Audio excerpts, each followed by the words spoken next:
Të nderuara kryetare Kuvendit Zonja Gjiu, të nderuara nënkryetare dhe nënkryetar të Kuvendit të Republikës Kosovës, të nderuar deputet të Kuvendit të Republikës Kosovës, të nderuar veteran dhe familje të dëshmorëve, të nderuar antar të korit diplomatik, të nderuara media, shumë të respektuar qytetarë. Është nder dhe përgjegjësi e madhe që sot të fillojmë punën në këtë legjislaturë në një moment kur qytetarët presin stabilitet, zhvillim ekonomik dhe institucione që punojnë me integritet dhe profesionalizëm, duke respektuar trashëgiminë e demokracisë dhe lirisë, e cila këto ditë po mbrohet edhe në gjykimin e themeluesve të ushtrisë shërimtare të Kosovës, që njëherët janë edhe bashkë themelues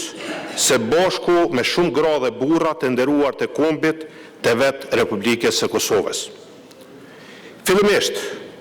duhet potencoj se kjo seancë themeltare e legjislaturës së 10 është dëshmi e rrugës së vështirë që ka kaluar Kosova për të ndërtuar shtetin dhe demokracinë e saj. Sot, detyra jonë është që këtë shtet ta forcojmë me tej përmes mbrojtjes së vërtetës dhe drejtësisë në Hagë, si një temë që sot dominon vëmendjen dhe ndërgjegjen e kujtdo që respekton luftën për liri dhe pavarësi. Natyrisht, kontributi jonë si deputet në muajt dhe vitet e ardhshme duhet të bëhet patjetër edhe përmes politikave të përgjithshme ekonomike, përmes mbështetjes së sektorit privat, përmes rritjes së meqenjes sociale, një diplomaci me të urtë dhe të fokusuar në kthimin e mirëbesimit me aleatet dhe përmes garantimit të sundimit të ligjit për çdo qytetar.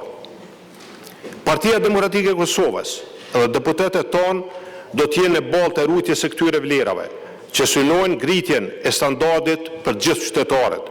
por edhe ringritjen e Kosovës në skenën ndërkombëtare në këtë situatë mjaft të komplikuar gjeopolitike. Të nderuar deputet,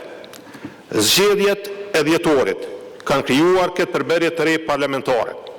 Vota e qytetarëve ta jap nderin më të madh në drejtimin e kuvendit të qenurit deputet, por edhe të qeverisë. Ky është një nder i cili po mbrohet nga presidenti Hashim Thaçi, kryetari Kadri Veseli, kryetari Jakub Krasniqi dhe Recep Selimi në gjykimin e padrejtë në Hagë. Por si nder i ka rënjet në sakrificën e shumë gjeneratave para nesh, përfshirë komandantin legjendar Adem Jashari dhe presidentin Ibrahim Rugova dhe shumë të tjerë që luftuan, përfshirë edhe familjen e nderuar Haradinaj që i kemi edhe kolegë në kuvend. Megjithatë, ky nder i udhëheqjes vjen edhe me përgjegjësi të madhe. Kjo përgjegjësi nuk është vetëm retorike, nuk është vetëm e projektuar në fjalimet e fushatave zgjedhore dhe postimeve në rrjetet sociale që fatkeqësisht shpesh kanë devijuar në polarizime shoqërore. Përgjegjësia që presim ne si PDK, por jam i bindur edhe gjithë qytetarët tonë, aleatet dhe dashamirët e Republikës së Kosovës duhet të përkthehet në disa pika thelbësore që po i numëroj këtu shkurtimisht për të konkretizuar pritjet tona si PDK nga kjo legjislaturë dhe nga institucionet që do të derivojnë nga ky kuvend. Të nderuar deputet, presim përgjegjësi për respektimin e kushtetutës, si mishërim i demokracisë dhe të drejtave të gjithë qytetarëve, pa dallim partijak, pa dallime politike, etnike, gjinore. Fatkeqësisht, të gjithë ne kemi përjetuar situata të pakëndshme si qytetar, por të rrezikshme për rujtjen e arkitekturës e demokracisë, sepse viteve të kaluara me 10 herë ky kuvend ka aprovuar ligje që janë shpallur jo kushtetuese. Jam këtu t'ju garantoj se Partia Demokratike e Kosovës do të vazhdoj të jetë gardion e kushtetutës dhe do të rezistoj çfarë do tendence që mohon germen dhe frymen e kushtetutës. Së dyti, Partia Demokratike dhe shpresoj të gjithë deputet e pozitës dhe opozitës Do të bashkohemi të ndihmojmë pa ndyshje, pa politizime, pa ekivoke, betejën për drejtësinë dhe të vërtetën që po zhvillohet në Hag. Në këtë rast,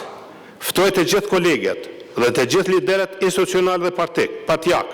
të jemi së bashku me 17 shkurt në moshin gjithë popullor drejtësi jo politik, si veprim minimal dhe modest të ngritjes së zërit tonë.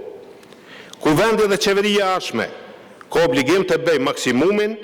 që kjo mbrojtje e drejtësisë të përkthehet në veprime konkrete. Së treti, Partia Demokratike beson fuqimisht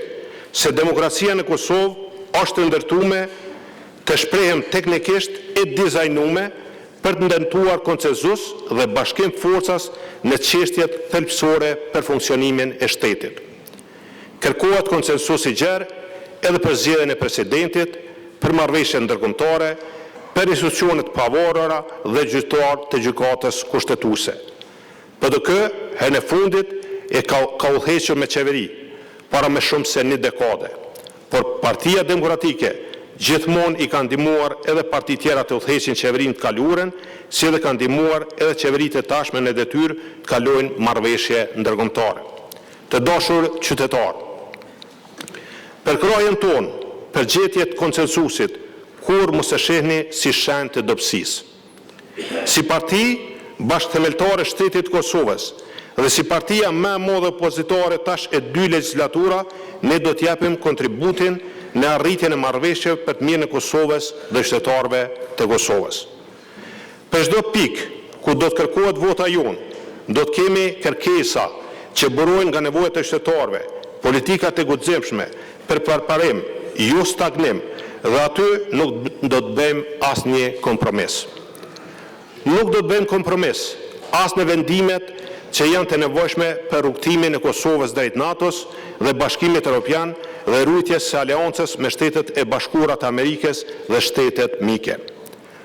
Por këto çështje i takojnë sesioneve të ardhshme.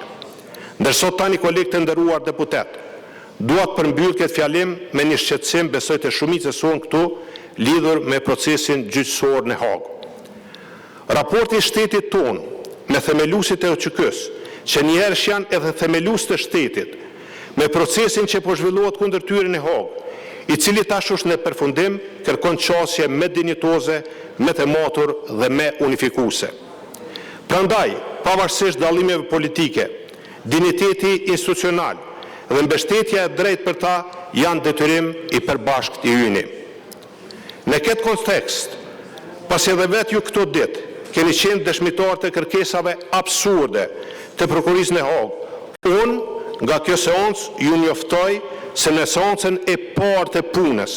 do të procedojmë votimin e rezolutës të hartuar dhe të propozuar nga ekspertë pavarur, rezolutë që tash është i dorëzuar Kuvendit, me të cilën kërkohet gjykim i drejtë, i panshëm dhe profesional në përputhje me standardet më të mira ndërkombëtare dhe në respektim të plotë të drejtave të njerëzit. Shtetet financuese dhe mbështetëse të dhomave të specializuara të Kosovës në Hagë do të respektojnë marrëveshjen me Republikën e Kosovës,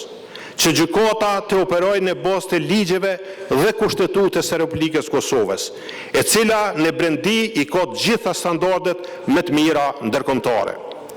Shtetet financuese dhe mbështetëse të dhomave të specializuara të Kosovës do të marrin përgjegjësi nëse shkelen këto të drejta. Për këtë rezolutë pres kemi përkrahjen e të gjithëve. Duke pasur parasysh